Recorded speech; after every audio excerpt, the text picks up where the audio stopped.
et bienvenue pour notre échange entre coachs sur le thème « Rebondir professionnellement pendant la crise ». Je suis Anne-Cécile Grabert, coach française en Allemagne et je suis accompagnée aujourd'hui par Svenja Krobuček qui est allemande en France. Bonjour. Et nous travaillons, bonjour, et on est ici en partenariat avec Connexio Career. Tout à fait.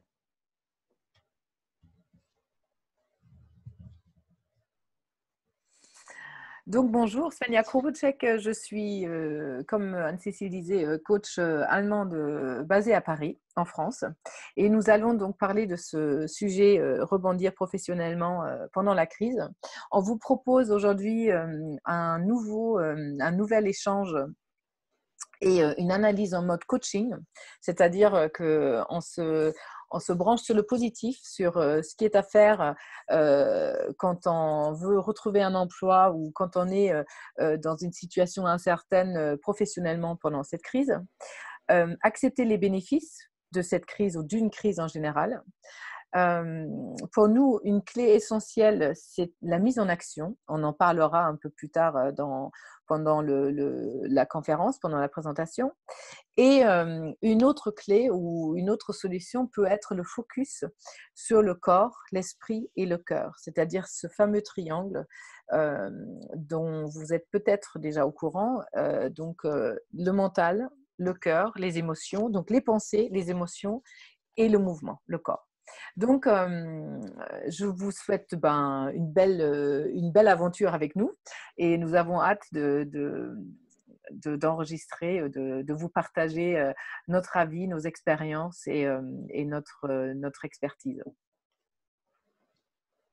Et on va commencer par quelque chose qui est important. C'est la fameuse courbe du changement. Certains d'entre vous la connaissent peut-être et d'autres pas. D'où elle vient? Alors en fait, c'est une psychiatre suisse qui s'appelle Kübler-Ross qui a fait une analyse en fait du deuil et qui a vu qu'il y avait différentes phases par lesquelles on passait quand on perdait quelque chose. Donc le deuil, c'est pas seulement perdre quelqu'un, ça peut être aussi la perte d'une situation dans laquelle on était bien. Et donc, vous avez probablement vécu ça si vous êtes en reconversion professionnelle ou vous avez l'intention de changer quelque chose ou vous cherchez. Ça, c'est super. Je vais recommencer le truc parce que mon téléphone a sonné. Mets-toi en silence. Ouais, je l'ai mis en silence là. Alors, tout d'abord, on va commencer avec la fameuse courbe du changement. Comme vous le savez, quand on veut se reconvertir professionnellement, quand on a décidé de quitter son emploi ou qu'on se retrouve sans emploi et qu'on recherche quelque chose, eh bien, on vit un changement. Et cette fameuse courbe, elle vient d'une psychiatre suisse qui s'appelle Kübler-Ross et qui a étudié le deuil et qui s'est posé la question quelles sont les phases du deuil et comment ça se passe pour en fait pouvoir accompagner les gens de manière holistique dans leur deuil. Oui, et d'ailleurs, cette courbe s'appelle la courbe du deuil à la base. Voilà. Et elle s'est adaptée ensuite au changement en général. Voilà, parce qu'en fait, on s'est aperçu que tout changement, c'est un deuil de quelque chose. Et donc, quand on fait face à une situation où on perd quelque chose, on perd un emploi, où on perd une situation, on sait qu'on va changer, ou par exemple la situation Corona, c'est vraiment un choc. Ça commence par un choc. Au début, on dénie les choses. On dit non, mais c'est pas possible. Le problème Corona ou ma perte d'emploi, c'est pas ça. J'y crois pas. Et puis à un moment, il y a de la colère qui peut revenir. Ah, c'est pas possible que le fameux Corona ou que j'ai eu cette perte d'emploi. Mais pourquoi ça m'arrive à moi? Et après, on marchande.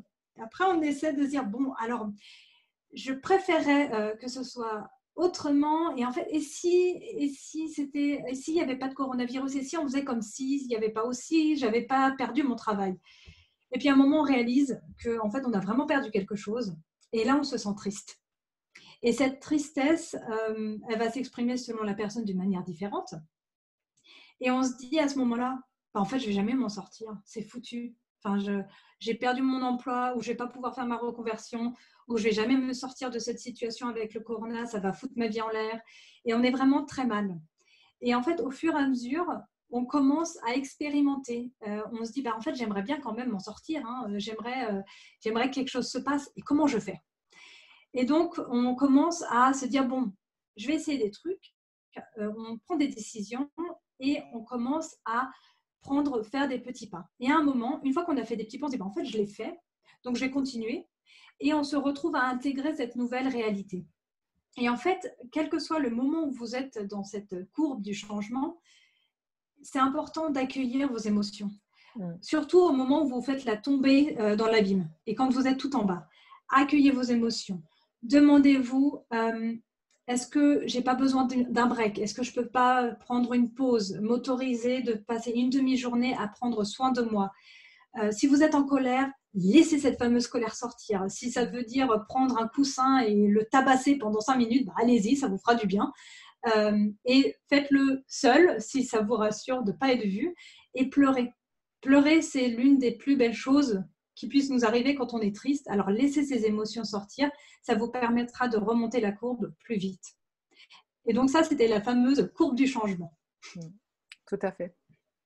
Et je dirais aussi se fixer peut-être quand même une deadline, c'est-à-dire que quand on est dans cette colère, dans cette tristesse, de se dire, bon, je vis cette phase à fond, mais quand même, pour ne pas justement peut-être sombrer ou dans la dépression ou dans quelque chose qui va durer sans limite, c'est d'accepter les émotions et se dire, bon, jusqu'au, par exemple, je ne sais pas moi, 15 juin, je vais m'occuper que de moi, je vais analyser ou je vais m'auto-analyser, je vais me connecter aussi aux personnes qui sont bienveillantes, qui peuvent m'aider.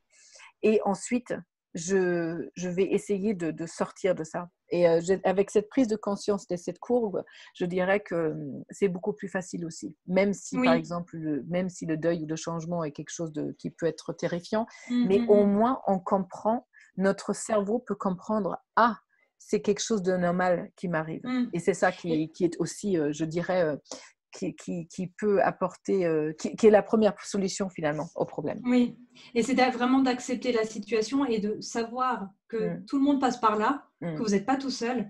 Je crois que c'est aussi très rassurant. Chacun à sa manière, mais on passe tous par ce moment de tristesse, ce moment de colère. Et donc, c'est l'importance d'accepter. Ok, c'est comme ça.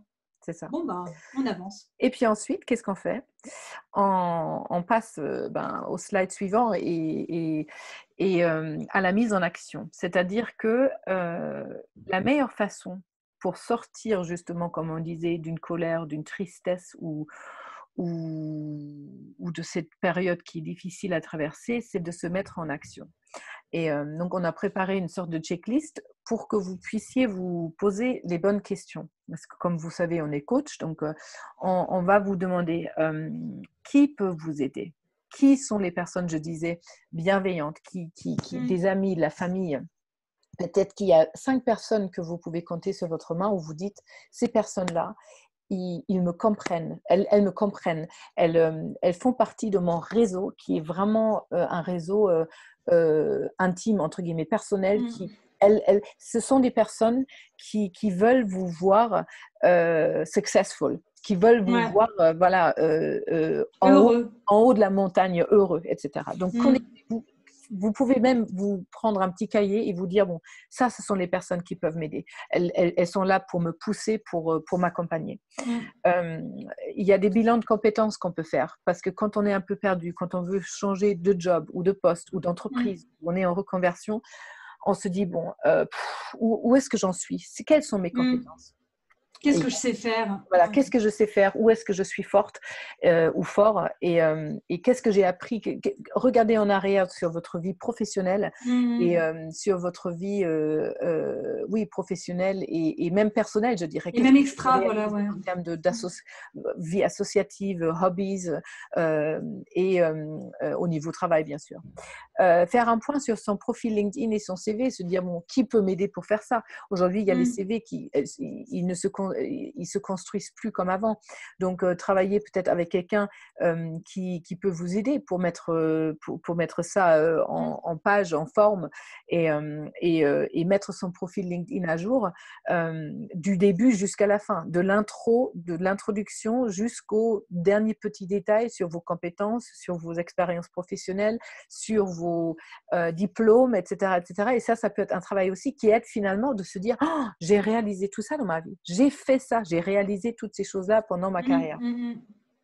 Ouais. Bien sûr, ce qui est essentiel, c'est de se dire qu'est-ce qui me motive à l'intérieur. Là, on parle du cœur. Quelles valeurs sont importantes pour moi dans une entreprise, sur un poste, en termes de management, et quel sens j'ai besoin de retrouver dans mon travail. Qu'est-ce que je veux apporter à ce monde en termes de sens dans mon travail pour qu'il fonctionne mieux. Et justement, dans cette crise du corona, il y a beaucoup de choses qui sont ressorties.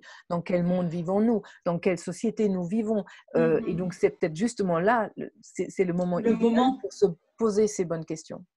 Un point aussi qui nous semble évident, qui parfois peut freiner, c'est de se dire vraiment, de faire un point sur son budget, sur sa situation financière. Parce que quand on a eu un poste ou un emploi pendant assez longtemps, on a eu peut-être un certain salaire, des bonus ou des primes ou des choses comme ça, et vraiment mettre tout cela à table, c'est-à-dire entre ce que l'on dépense, de quoi on a réellement besoin pour vivre. Et donc, du coup, de clarifier de quel salaire ai-je besoin. Est-ce que j'ai toujours besoin du même salaire que j'avais avant? Est-ce que j'ai besoin de plus? Ou bon, comment ça en fait, financièrement, factuellement, de quoi j'ai besoin? Ou de quoi avez-vous besoin? Et bien sûr, une dernière partie, ça c'est un peu plus loin, mais de présenter vraiment, de travailler sur son pitch, de se présenter soi, de dire voilà, qui suis-je pour justement au mieux préparer un entretien et pour y aller avec une énergie, avec de la joie intérieure, avec une motivation pour convaincre aussi le manager qui est en face ou la personne des ressources humaines pour que l'entretien d'embauche ou l'entretien de recrutement se passe au mieux et se dire si ça ne se passe pas là, ça ne devait pas se faire en fait. Mais votre pitch, c'est vous et vous l'incarnez à fond et vous êtes sûr de vous. Et tout ça, ça peut vous mettre en action. Ce sont des petits points là.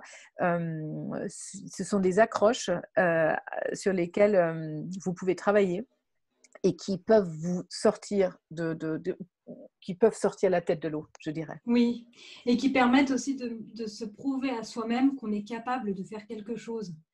Parce que des fois, la perte d'emploi, ça nous fait perdre la croyance qu'on est capable de faire quelque chose et de se dire, en fait, non, je peux faire un bilan de compétences, je peux faire mon profil LinkedIn, je peux voir ma situation financière, mes valeurs et tout ça, et apprendre à me vendre en tant que personne.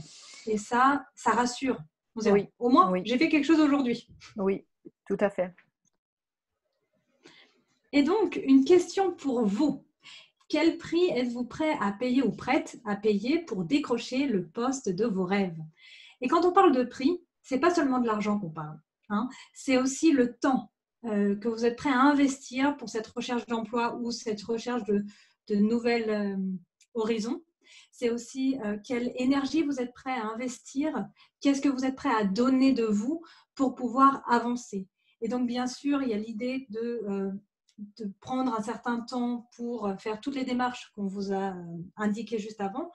Et vous pouvez aussi vous faire aider, vous faire accompagner. Et ça, donc, ça a un prix de temps, d'énergie et un coût financier. Et c'est à vous de vous poser la question. Qu'est-ce que vous êtes prêt à investir?